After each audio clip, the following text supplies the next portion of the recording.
Alright, so I'm remaking this video for the second time, but anyway, so today I'm going to be doing the second Lacewing tutorial video. So, this video I'm going to just be showing some of the events that I made for making a chat using an edit box and strings. So, I'm not going to exactly show like me making all the events, but I'll just run over the events that I actually have set up. So, what I have here is a group of events right here, and also in the string is some behavior properties, which I'll go over in a second. So I only have two objects, like I just said a second ago, just the string in the edit box. And now for the events. So the first event that I have set up under the chat is upon pressing enter, while there is more than nothing inside of the edit box, we create the string somewhere right here, and then this is when we're actually sending the message to the other peers. So we have blast text, and then we put our Lacewing username. Then I put a little thing to separate the username from the text, which is right here from our edit box, and then this all forwards to subchannel 0. The next event is right here. So the reason why we have these twice is because one's for the players to see, and then this one's for ours to pop up on our screen.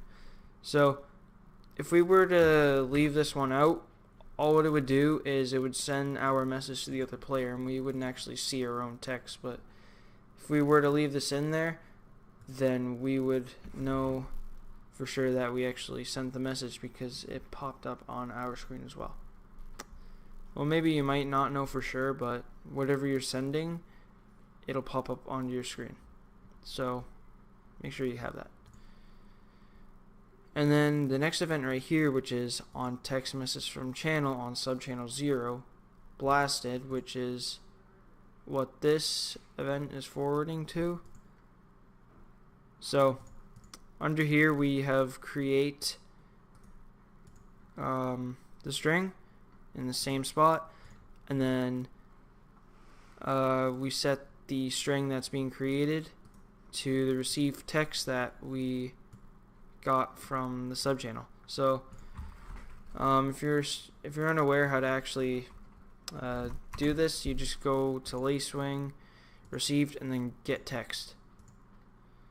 Sorry that I'm kind of stuttering a little bit because I don't really know how to explain this. It's kind of hard, but I'm trying.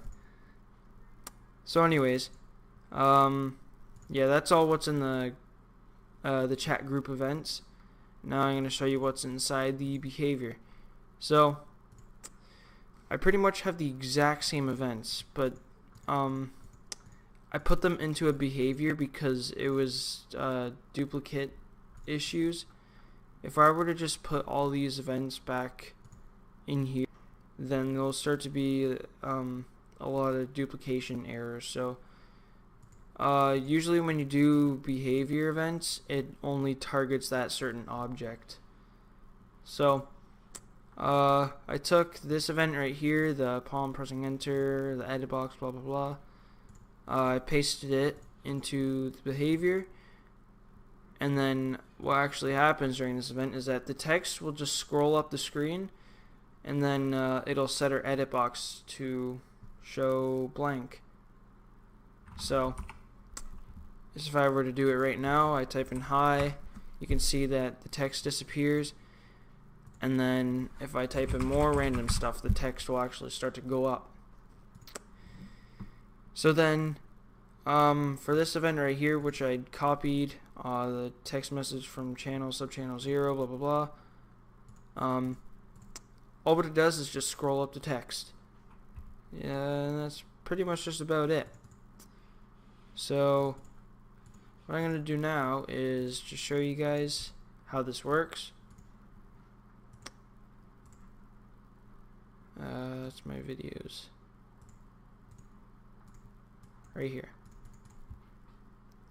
So I'll just open up 2 of them. And yes, this does work with multiple players. I actually ended up doing another video, but my microphone wasn't on, so. But I did test this exact same file, and it was able to send the messages to multiple players, so. Yeah, you guys should be fine on that. So if I were to type in a message like hi, you can see that it transfers to the other screen, and it also shows my username, which is 29 for some reason. Send more messages. You can see it goes up every time I send the message, and if I'm on the other screen, I can be like hello. You can see I'm player 17 on this screen right here, and you can see that it forwards my message to the other player.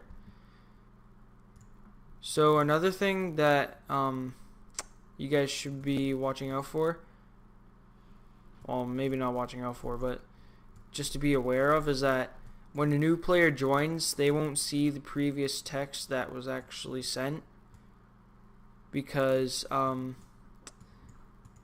the messages only get triggered when you're actually sending them at that moment. So if I were to type something in now like hello, you can see that it would appear on this screen as if when I did that. So yeah, just a little heads up. There's probably a way how you can actually have the text saved from like whatever, so like you can see the screen right here, how it has everything that was messaged. You could probably save it into like a list, and when a new peer joins, it will display the last messages sent. So if we go onto this screen, we just send a bunch of random messages.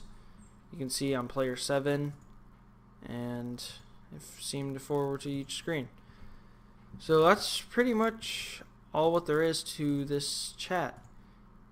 I was kind of experimenting, trying to figure out a new way how to do this without using the list object, because I really hated doing that, just because of like how much space it took up on the screen and how silly it looked.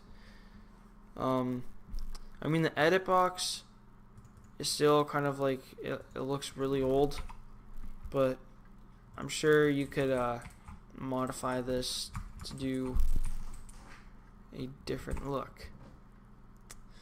So that's pretty much all there is to it. I guess one thing that I could say is that the string right here, it actually doesn't create at the start. I just have it sitting there. So yeah. So in the next video, I think we're going to take a look at making lobbies. So we'll make like a serverless sort of thing where you can create your own game and then people can connect to it and play with you. So yeah, thank you guys for watching. I guess leave a like on the video if you manage to understand any of this, and hopefully migrate this into your own games. So thank you guys for watching, and I'll see you in the next video.